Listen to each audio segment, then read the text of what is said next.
अस्सलामुअलैकुम। आज का मजमून है इकबाल का तसव्वुर शाहीन और आज का मुस्लिम नौजवान।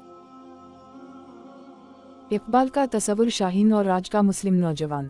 हकीम अलमत अल्लामा इकबाल हमारे कौमी शायर होने के साथ साथ पाक वाओ हिंद के मुश्तरका शायर हैं।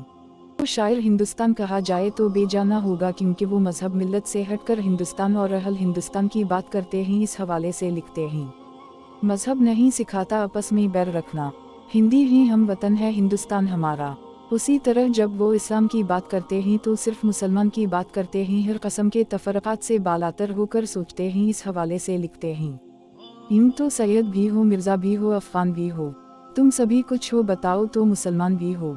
अगर इकबाल के तसव्वुर खुदी को समझ लिया जाए तो बाकी तमाम तसव्वुरात आसानी से समझ में आ जाता है। इनके तसव्वुर खुदी के 4 बुनियादी माफ़ज़ हैं: कुरान, हदीस, मसनवी, अबसा। इनका तसव्वुर शाहीन भी इनके उसी तसव्वुर का ताबे है। लिहाजा अब हम इनके तसव्वुर शाहीन का जायज़ा लेते हैं और देखते हैं कि आज का जवान किस हद तक इकबाल के तसव्वुर शाहीन पर कारबंद है। हकीम अलमत के कलाम में शाहीन का लफ्ज़ मुस्लिम नौजवानों के लिए बतौर इस्तिआरा इस्तेमाल हुआ है। वो मुस्लिम नौजवानों के अंदर शाहीन की खुसूसियत को देखना चाहते हैं।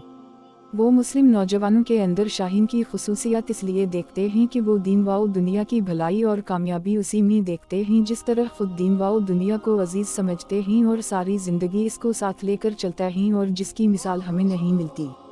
इकबाल शाहीन की जिन खुसूसियत की बना पर मुस्लिम नौजवानों के लिए शाहीन का लफ्ज़ इस्तेमाल करते हैं, वो खुसूसियत दर्ज झैल हैं: खौददारी और गैरतमंदी, लामकानी, बुलंद परवाज़, खाकाफ नशीनी, तेज़ निगाही। शाहीन की इन्हीं खूबियों की वजह से इकबाल शाहीन को पसंद करते हैं और यही खुसूसियत वो मुस्लिम नौजवानों के अंदर भी देखना चाहते हैं।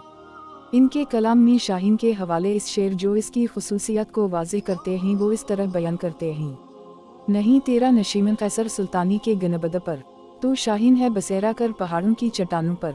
इनकी शायरी का अतिया ये अर्ज़ वाओ पाक है, क्योंकि इस दूर के नौजवानों ने इकबाल के पैगाम को गले से लगाया और इसको अपनी ज़िंदगी का ओढ़ना बिछोना बनाया, जिसके नतीजे में ये अर्ज़ पाक हासिल करने में कामयाब हुए। इससे ज़ाहिर होता है कि इंसान अगर किसी काम को करने का इरादा कर ले तो दुनिया की कोई ताकत इसे रोक नहीं सकती। ज़रूरत सिर्फ़ और सिर्फ पुख्ता अज़्म की है, बग़ैर कोशिश के कभी मंजिलें नहीं मिला करती। बक़ौल शायर, खुदा ने आज तक इस कौम की हालत नहीं बदली, ना हो जिसको ख़याल अब अपनी हालत बदलने का।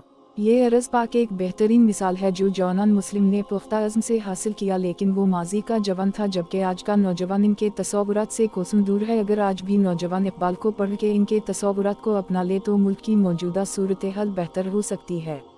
नहीं है ना उम्मीद इकबाल अपनी कशत वीरन से, ज़रा नम हो तो ये मिट्टी बड़ी ज़रफ़ेज़ है साफ़ी।